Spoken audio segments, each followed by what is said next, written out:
Mike Radich here, and I'm now joined on the phone by VFC Welterweight Jason Witt. Jason, how are you? I'm wonderful, man. Yourself? I'm doing good. Thanks for asking.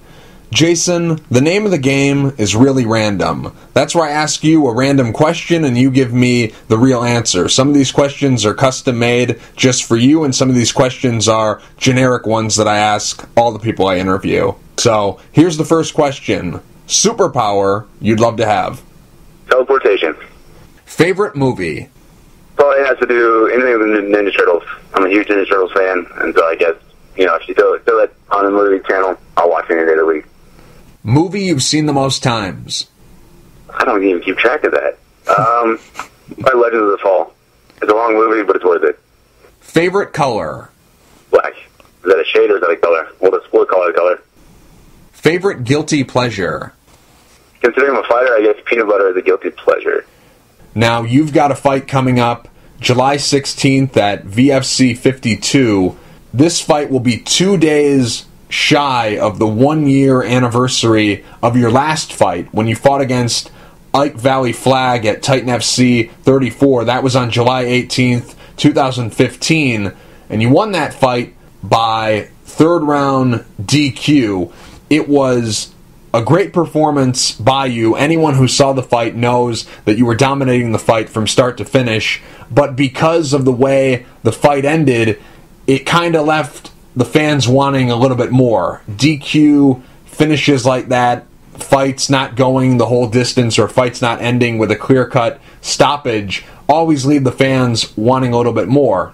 So you had that fight for Titan FC at Titan FC 34. Fast forward to December of 2015, you were supposed to have a fight against Zach Freeman at Titan FC 36, but that whole event got canceled. So you didn't fight in December. Jump ahead to February of this year. You were supposed to have a fight against Jonathan Gary at Bellator 150, but unfortunately you missed weight, and Jonathan Gary, he didn't accept your offer to give him your entire purse to still make the fight happen. He didn't go for it, so the entire fight was canceled. So you haven't fought in a year, and recently in your fight career, some strange things have happened.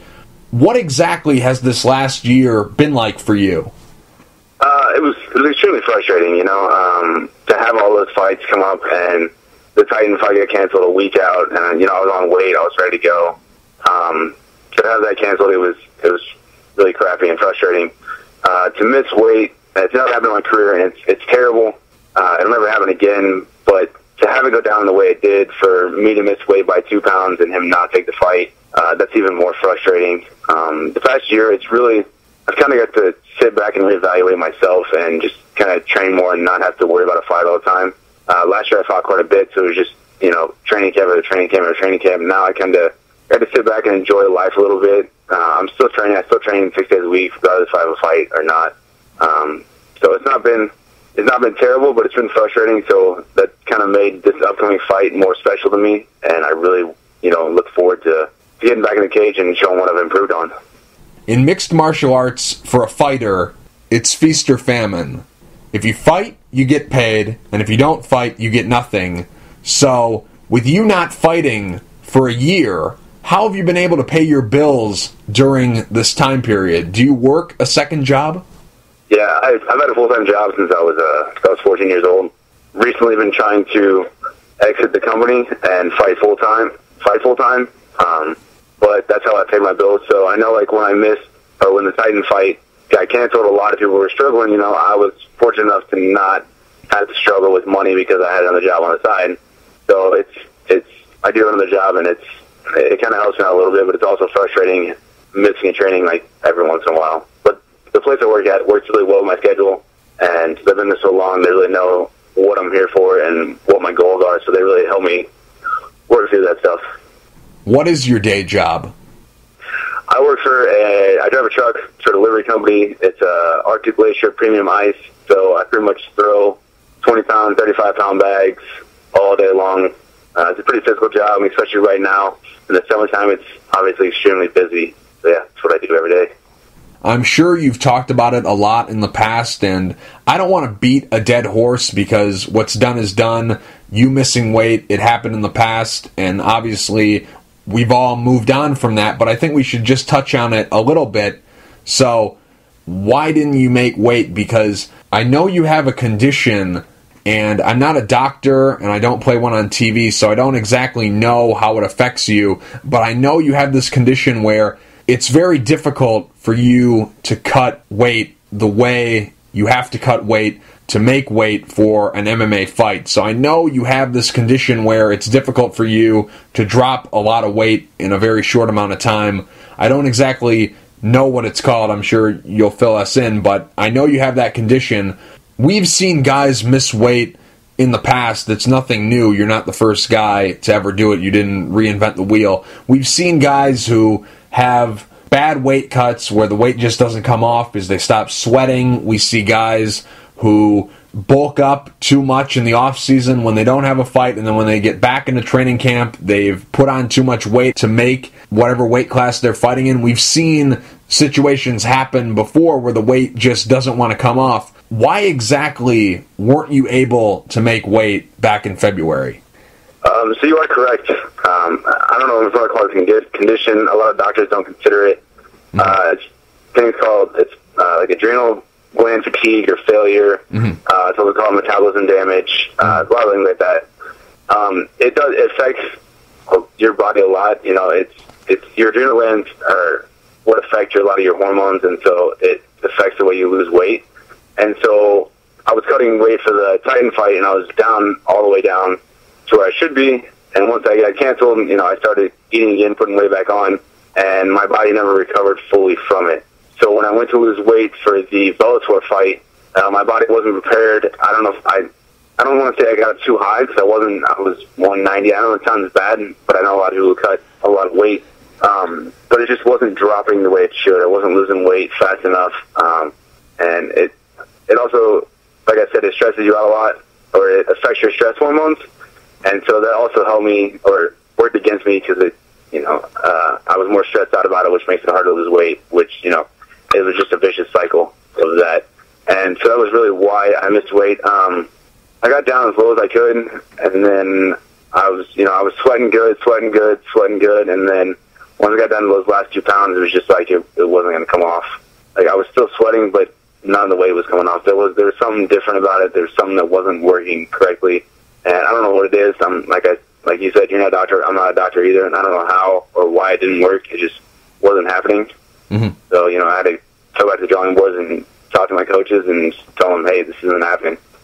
Jonathan Gary, had he accepted the fight against you, he was guaranteed a percentage of your purse, just the way the athletic commissions work it. If one fighter misses weight, then their opponent, should they accept the bout, he gets a percentage of the fighter who missed weight's purse. Now, because he didn't accept the 20% that the athletic commission would have taken from you and given to him, you said, let's go a step further. Let's go all the way. I'll give you 100% of my fight purse, and he still didn't go for that. So now that some time's passed, did you ever get a reason why he didn't accept that fight? No, I didn't. All he said was, I don't want to fight, and that's what the Bellator organization told me also. They're like, he doesn't want to fight. I don't know his reasoning behind it. I honestly don't. We told Bellator that, hey, we're not making the weight. We're off by 2 pounds.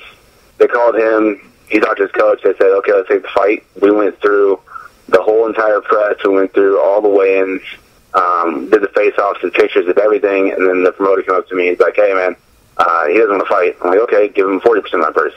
He's like, no, he just doesn't want to fight. So, you know, I was like, I talked to Krause and Krause like, hey, I'm like, he's like, what do you want to do? I'm like, you know what?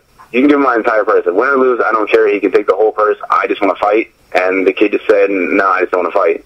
So he obviously got his show money because he made weight, and then just, you know, left. So that's how that went down. What irritated me the most, and, you know, obviously it's unprofessional in this weight, but we were watching the fights the next day, and I'm standing in the back room, and he walks up and he's like, hey, man, hopefully we do this all the time. I'm like, I didn't say this to him, but I'm like, man, we could be doing this right now if you just took the fight, and you'd be making a lot more money too. But I just bit my tongue and didn't say nothing and walked off. So because of this situation, no one really came out looking good. You missed weight, so that made you look bad, and he didn't accept a fight against you when you missed weight and offered him 100% of your purse. I don't know Jonathan Gary personally, but I know that he doesn't make Conor McGregor money, so when you were willing to give him 100% of your purse, I know that would have helped him out a lot. So he didn't look good because at the end of the day, he didn't fight you, and he could have made a lot more money than he would have normally made for a fight. He didn't do that, and you missed weight, and because of you missing weight, that started this whole situation. So no one came out of it with clean hands. So did you burn any bridges with Bellator? Like, what did they say to you after this whole situation went down? You know, we never really talked about it. We never got the opportunity. I know Jeff Thornton, he's a good friend of mine. He said it shouldn't affect me, but, you know, I honestly, I haven't talked to him. I don't know what their thought process is on the situation, and so once I find that out, I'd love to fight for him again. It just depends on how they view it. So, for this fight on July 16th, you're going to be fighting in the welterweight division. Is this a direct reaction to you missing weight back in February? Are you unable to make lightweight anymore and you're permanently moving up to 170? Or is it a situation where you've been out of the cage for a year and this was the first fight that was offered to you? It happens to be at 170. You're a fighter, you got to fight, and you just jumped on it. Is this because you can't make lightweight anymore and that's why you're moving up? Or are you just moving up to 170 just for this fight only because that's what's been offered to you? It's a little bit of both, actually. 170 right now is just a better weight for my body. It feels more natural. Obviously, I'm not a huge guy, but 170 just is a lot easier for me to make. And they offered me the fight too, and so it was the best of both worlds. You know, I got the fight, I got the opponent to fight at the weight class that feels natural for me. So, you know, when the opportunity arose, it's what I took. Recently, you traveled to Colorado. Was that business or pleasure? That was pleasure. It was my girlfriend's dad's 70th birthday party. We had planned the trip months in advance, and so I really couldn't cancel that. You know, it was actually a nice trip away. I got to work out at altitude. You know, I was hiking every day and running mountains, and so it was kind of a nice adjustment to kind of get my mind off fighting 100% and just kind of relax a little bit. That's kind of risky, don't you think? A lot of fighters out there wouldn't have taken a vacation in the middle of a training camp for a fight. Kind of risky, huh? It was 2 days. Okay, all right. I missed like 1 day of training. Okay. I mean, I understand where that comes from, but I know, you know, I wasn't missing much. Like I said, it was only 2 days. Okay. We were in and out. So, I mean, they had a fitness facility there that I got to do strength conditioning, and then, you know, I got a long run in, like up the mountain. So, I definitely stayed in shape, and I definitely worked really hard while I was there. Coming up on July 16th, you're going to be fighting Dakota Cochran. What are your thoughts about him as an opponent? He's experienced. You know, he's explosive. I don't think he's the most technical person, but, you know, I think I have all the advantages. I feel like I can beat him standing. I feel like I can beat him in the grappling department also. And I know he's explosive. I know he's dangerous at all times, but, you know, so am I. So I'm gonna test how explosive and dangerous he is. Because you haven't fought in a year, do you have any worries about ring rust? No. You know, for me, over the years, it's been a mental thing that fighting has been a huge mental thing for me to, you know, transfer it over from the gym to fighting. And in the past couple of years, I've really grown into my own. And, you know, I knew who I am and what I'm capable of. So staying sharp and visualizing and mental, you know, visualizing fights and getting my mental game up to par is definitely, it's way up there now. It's top notch.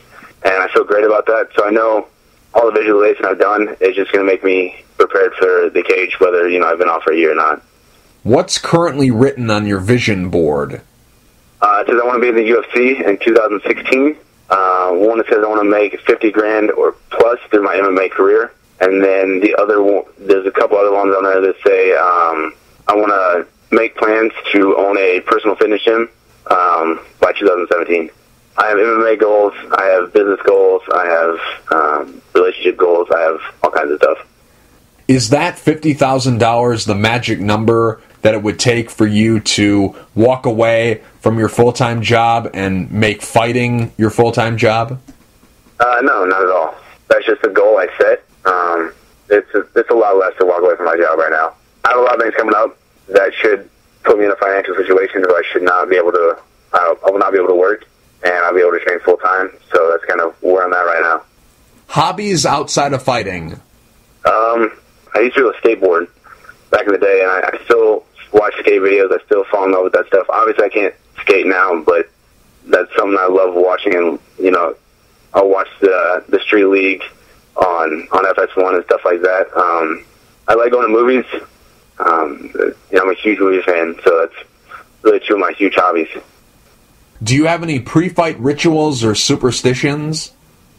No, I don't. I mean, we used to go to breakfast every fight day at a certain place, but that was just because, you know, I enjoyed family time. I enjoy eating breakfast, but it's not really a ritual or anything like that. You know, I fought all over the place. So I fought in Canada, I fought in Chicago, I fought over there. So there's really no rituals that I could keep throughout the year. So I just realized that it doesn't matter, you know, what I do every single day. It's what my mindset is going into the fight. Do you have any post-fight rituals? Find the nearest pizza place. What motivates you in life and in fighting? You know, I always wanted to make a name for myself, and I feel like I've done that in Kansas City, and I always enjoyed my Tom Payne, but I always enjoyed people saying, you know, Jason Witt did this, or he did that, or, you know, I like meeting people and helping people along the way, too, and so it motivates me to work harder to make a name for myself and make something of myself that I can be proud of and my family can be proud of, that I can, you know, support my family off of. So that's motivating to me. Besides fighting, what are you passionate about? If I don't say my girlfriend, she's probably going to be pissed off. You know, that's really all I focus on right now. That's all I'm passionate about is, you know, once a fight camp gets over with, I definitely go back into doing, I do a lot of gi jiu-jitsu and just trying to work my jiu-jitsu game a lot. And so if I'm in a fight camp, I obviously don't do as much gi jiu-jitsu during the fight camp, but once the fight's over with, I go back to doing a lot of gi jiu-jitsu, and I find a passion after that just to improve myself. If you could trade places with anyone in the world for a week, who would you trade places with, and why? I never thought about it because I enjoy being myself. I'll say George St. Pierre. I want to see how his life is, what it's like to be him.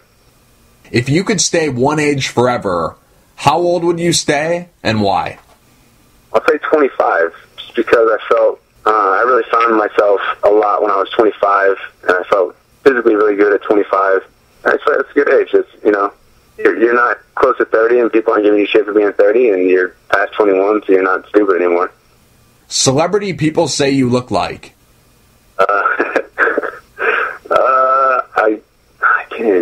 I got nobody. I can't give you that one. Go-to song when you're singing in the shower? Man, I'm probably going to get shit for this. Aerosmith, I Don't Want to Miss a Thing, in the movie Armageddon. It's a damn good song. Favorite food? Pizza. Least favorite food? Ooh, tomatoes. I hate tomatoes.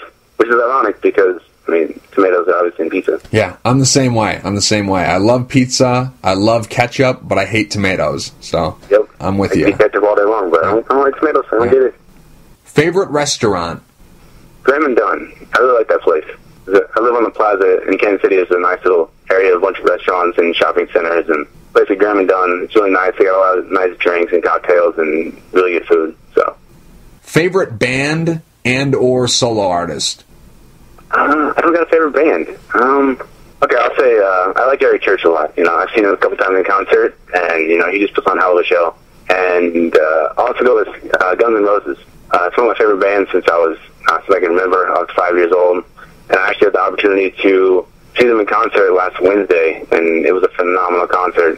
They put on one hell of a show. It was awesome. Favorite TV show, and it can be a show currently on the air or a show no longer on the air, just overall favorite TV show. Either How I Met Your Mother or That 70s Show. Just because That 70s Show was really relatable. They really brought home that home feeling. And then How I Met Your Mother, it just cracks me up. It's hilarious. Who gave you the nickname the Vanilla Gorilla? That'd be Jason High. You know, we talked about how my body was messed up, and one time I was put on a lot of weight, and my body was stressed out, and I'm a really athletic guy, and I was quite large at the time. I was probably 195 pounds, and he's like, "Big man, you look like a gorilla," and the whole class started laughing, and so it just kind of stuck from there. You train at Glory MMA and Fitness. You train at ATT HD, and you also train at KC BJJ. What do you consider your home gym? See, I'm at Glory like 2 days a week. I'm at KC BJJ 2 days a week. So I would say Glory and both my home gyms. I mean, and you know, ATT, I've been there for so long too. It's hard. I'm at them all like every week, so it's hard to say which is my home gym. I'm just each one I feel at home at, and I think it's a great thing to have. You know, in a training camp or as a fighter, is to feel at home at all different places. Who's going to be cornering you for the fight? James Krause and probably Jason High. They're usually my corners every time. What would you rather be? Would you rather be the best fighter in the world, or would you rather be the highest paid fighter in the world? What means more to you, glory or wealth? Glory. Can you be the best fighter in the world and not be the highest paid at the same time? Is that possible? Well, Conor McGregor makes a lot of money, but I don't know if he's the best fighter. That's true, but he's a phenomenal fighter too. I feel like glory is, you earn glory. And you can talk your way into wealth. You have to earn your way into glory. So I would say glory. Favorite social media platform? Facebook. It's just easier. Website you visit most often? It'll be YouTube. It'll be like motivational videos. I'm always stuck on those. I wake up in the morning and I'll play one every day. So. Piece of technology you can't live without? Cell phone, obviously. I couldn't be doing this interview if I wasn't on there. Sure. Good point. What's your pet peeve? People making excuses. I really, it's hard for me to see people who are overweight, and I know this is just my personal preference, but I don't like people who are like, oh, I'm overweight, I can't lose weight, but you're at a pizza place. Like, if you want to do something, make up your mind and do it, and don't make excuses of why it didn't happen. What's the best thing that ever happened to you? I was talking to Jason Birch about this, owner of KCBJ, and I would say fighting. I would say I don't want to do the whole, fighting thing in my life, but honestly, it did. I was a 21, 22-year-old punk kid who, I was a cocky kid and thought I knew everything and thought I owned the world, and, I lost my first MMA fight, and ever since then, I was, the discipline, I don't want to go out drinking because I can't train the next day. It's just, it set up my life for a whole better life, and I'm so grateful that I have it, and it's probably the best thing that's happened to me. What's the worst thing that ever happened to you? Oh, you got some tough questions. Thanks. The worst thing that's probably ever happened to me, seeing my mom go through open heart surgery, I've seen her go through 2 things of chemo, I've seen her struggle with smoking, and it's just watching all the things that happened to my mom and watching her fight it's a great thing, but it's also the hardest thing that's ever happened to me. When somebody says, I have cancer, you think the worst case scenario, and for that to be my mom, that was heartbreaking, and so that's probably the hardest thing I've gone through. What do you worry about? What's something that keeps you up at night? Making a name for myself, not doing what I'm capable of, and it doesn't keep me up at night, but it drives me. Like you asked what motivated me, and that's the same thing. That's what drives me. Time period you'd like to go back and visit, and why? Time period. I was born in 1986. Appetite for Destruction came out in 1985, so I think I would go back. I feel like I was born a little late. Like I would go back to the 70s and 80s and just kind of live through that period, just because I like all the music. I liked how that time period was, and it might be foolish to me, but that's what I see as an enjoyable time period. If you could go on a $1 million shopping spree at any store, what store would you go on that $1 million shopping spree at? Is Golden Corral considered a store? I'd probably say Target. I know that might sound funny, but they have everything you possibly need. Let's say you found a magic lamp, and you rubbed that magic lamp, and a genie appeared, and the genie said he was going to grant you 3 wishes. What would those 3 wishes be? More wishes is one of them. You know, I've actually thought about stupid stuff like that for some odd reason. I space off of work sometimes, and I feel like I just wish that I knew that everybody knew that their family was going to be fine. You know what I mean? Like, I feel like people losing family members and all that stuff is one of the hardest things you have to go through. And I feel like if everybody knew in their life that everything's going to be okay through a certain point in their lives, I think that'd be a phenomenal thing to have. You know what I mean? Does that make sense? Sure, yeah. I don't know if that's, like, considered world peace or anything, but, you know, man, I can't, man. I got nothing for the next one. Some people are afraid of spiders, some people are afraid of heights, some people are afraid of the dark. What are you afraid of? I don't have one. I've actually been asked that question before, and, you know, spiders don't scare me, snakes don't scare me, heights don't scare me. None of that stuff really scares me. I have no fears when it comes to things of that nature. Person you look up to the most? I'd say one of my first instructors, Bill Brown. He's a phenomenal man. He's taught me so much in life, and not only through fighting, but my personal life, through business, all that stuff. So he's definitely a person, you know, I look up to in my entire life. What's your hidden talent? My hidden talent? I can draw pretty well. I'm pretty artistic. I'm pretty good at designing, like graphic design, things like that. I'm very artistic. So. Number 1 thing on your bucket list? I want to go to Hawaii, and I want to learn to surf, like, well. I don't want to just, like, learn to surf, like, okay, I stood up, I want to, like, be really good at it. I want to go to Hawaii and visit all that stuff. Just, I feel like every time I see a picture of Hawaii, it looks awesome to me. It's just something that I would always want to do. If you could change one thing about the world, what would you change and why? I'd have to go with the whole, like I said with my 3 wishes, you know, the whole world peace thing of everybody being fine with each other, especially in the past couple of days. You know, it's definitely turned into a really bad situation. And I feel like if you could have world peace, something of that nature, it would help out everybody at some point. Last question, Jason.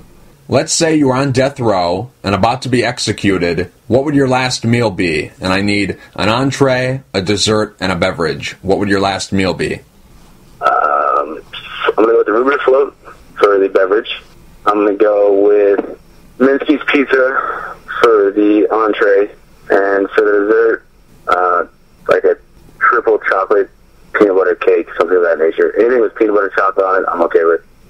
Jason, real quick before I let you go, do you have any sponsors you'd like to thank, and is there anything you want to say to the fans? I have a couple of sponsors. Praxis Wellness is she's a phenomenal massage therapist, and you know, she helps me out a lot, recovers my body. KT Realtors, they've helped me out a lot in my career over the past couple of years.